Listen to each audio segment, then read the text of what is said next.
Hello guys, welcome back to my channel. Ngasi aina haijagadariba si mangda nongsa ubagini. Mangda nongsa uba si situation khudingma control da lai haiba aduga punsigi thabak relation pumna makta haiba di pochai khudingma aikhoi gi khutta controller lai haiba duneba.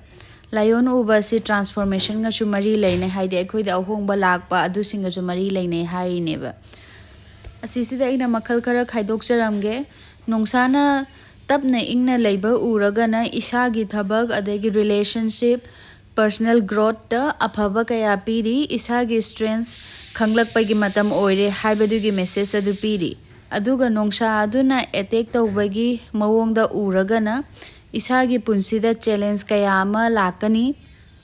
punsida thabak mafamda awaba thengnaba relationship da awaba challenge kaya thengnari aduga aikoi hoji personal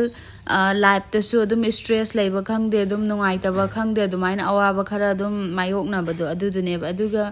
nongsa aduna friendly oibagi mawong uragana emotion situation khudingma ki isada control isagi control gi makhada lei aduga punsigi aphaba lesson kaya amasu tamba phangani achumba lambi da chatpa aduga isagi thauna hengat hanba haisingba hengat lakpa adu mayam du piri aduga nongsa aduna phajilaga thamba uragana isagi karigumba amada punduna thamba khangde aduga isagi feelings oibe yai aduga isagi thabak ama tawba khangde aduga society da oibe yai break lawba mathau tare asigumba haidi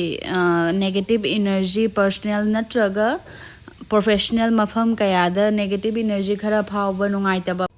Thank you guys for watching my video. Please subscribe my channel and do likes and comments.